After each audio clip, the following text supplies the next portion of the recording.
Hello students, today's new lesson is Unit 9, The Way of the World by William Congreve. William Congreve was an English playwright and poet. He was born at Bardsey near Leeds and attended school through his elementary years in Ireland.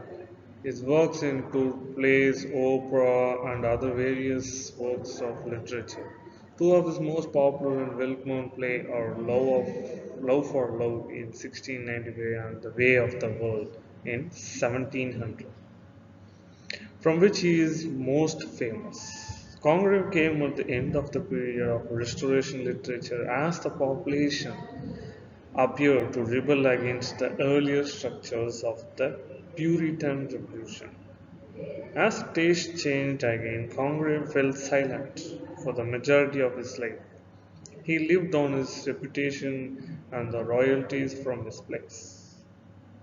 Congreve died on January 19, 1729 in a carriage accident and was buried in Westminster Abbey. A monument over the gravesite was erected by Duchess of Marlborough, with whom he was rumored to be romantically involved. His plays are still produced due to his mastery of pure comedy. About the play The Way of the World by William Congreve. The Way of the World belongs to the dramatic species called restoration comedy. The play is a satire about life in restoration. It is about to love and the ways of the world. This world is that the world of the wealthy in London 1700s. The play presents a picture of high society in Restoration England. England is the heart of this world. Its colorful characters, extreme fashions, new chocolate houses, and its parks represented in this play. You can also see intrigues around love, marriage, and money in this play. Samuel Pepys is a real person who recorded daily life in his diary from 1660 to 1669. Is the best source for careful detail of the time. The characters of this play is followed here. Mirabel, he is a protagonist character. He is a clever, handsome young man in love with Millamant.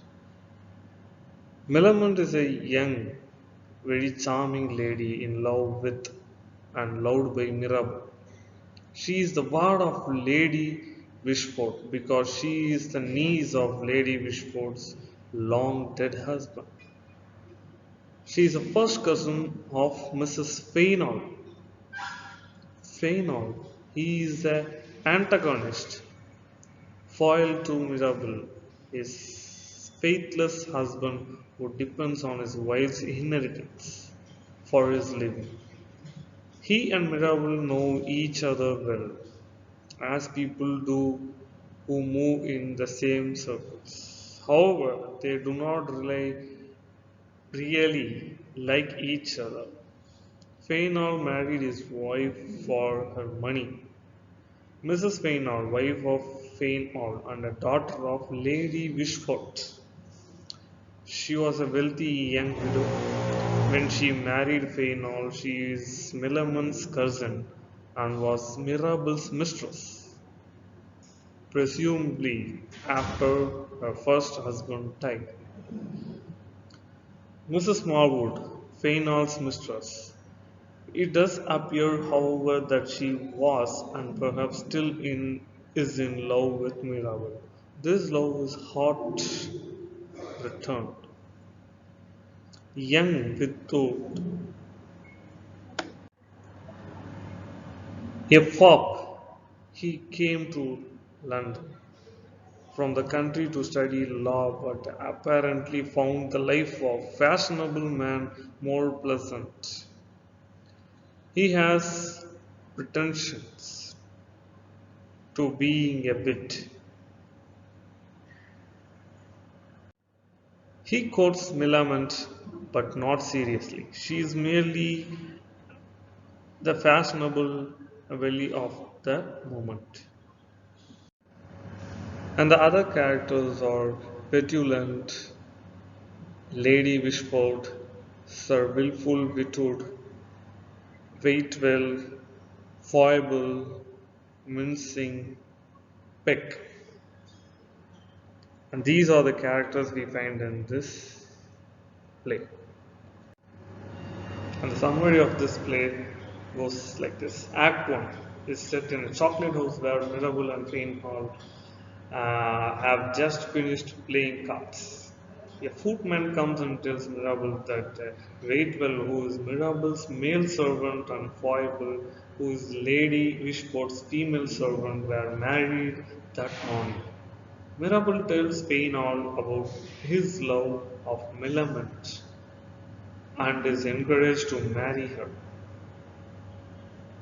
Bethud and Petulant appear, and Mirabelle is informed that should Lady Wishport marry, he will lose 6,000 euro of Melaman's inheritance.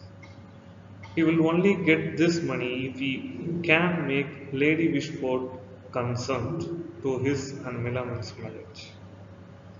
Act 2 is set in St. James Park. Mrs. Fainall and Mrs. Marwood are discussing their hatred of men. Fainall appears and accuses Mrs. Marwood of loving Mirabelle. Meanwhile, Mrs. Fainall tells Mirabelle that she hates her husband and they are being in a plot about tricking Lady Wishport to give her consent to the marriage. Milamon appears in the park and angry about the previous night when Mirabelle was confronted by Lady Wishford. She tells him know her displeasure in Mirabelle's plan, which she only has a vague idea about. After she leaves, the newlywed servant appears and Mirabelle reminds them of their role in the plan.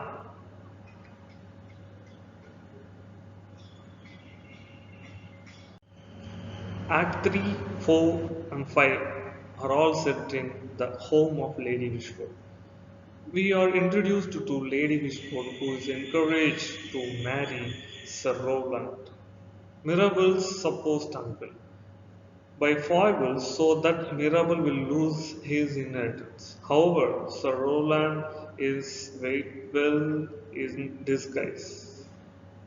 The plan being to arrange a marriage with Lady Wishford, which cannot go ahead because it would be bigamy, not to mention a social disgrace. Waitwell is only a serving man. Lady Wishford an aristocrat.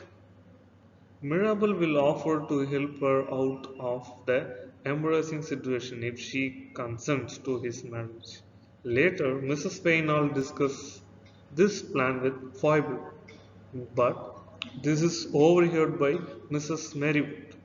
She later tells the plan to Fainall, who decides that he will take his wife's money and go away with Mrs. Merriwood.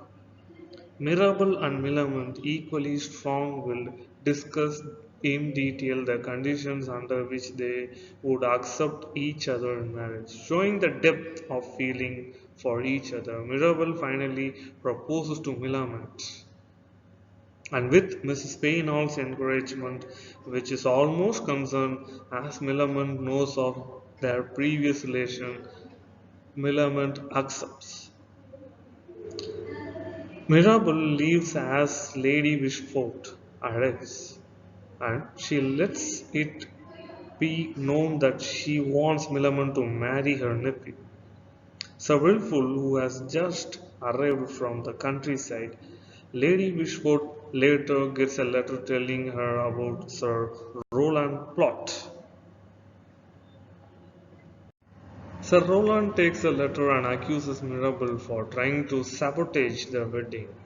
Lady Wishford agrees to let Sir Roland bring a marriage contract that night. By Act 5, Lady Wishford was found out the plots, and Fainall has had Waitwell arrested. Mrs. Fainall tells Foible that her previous affair with Mirabel is no public knowledge. Lady Wishford appears with Mrs. Marwood, whom she is thanking for unveiling the plots. Fainall then appears and uses this information for Mrs. Fainall's previous affair with Mirabel and Millaman's contract to marry him to blackmail Lady Wishford, telling that she should never marry and that she is to transfer all the money over to him. Lady Wishford tells Mirabel that she will offer consent to marriage if he can save her fortune and honor. Mirabel calls off Waitwell, who brings a contract from the time before the marriage of the Fainalls, in which Mrs. Fainall gives all her property to Mirabel. This neutralizes the blackmail attempt, after which Mirabel restores Mrs. Fainall's property to her possession and then is free to marry Millamant with the full €6,000 inheritance. These are the themes we find in this play: love, ambiguous love affair, an illicit love, money, intrigue, revenge, disguise, inheritance, the way of the world of the healthy, high society in restoration period. With this information, I conclude this lesson. Thank you.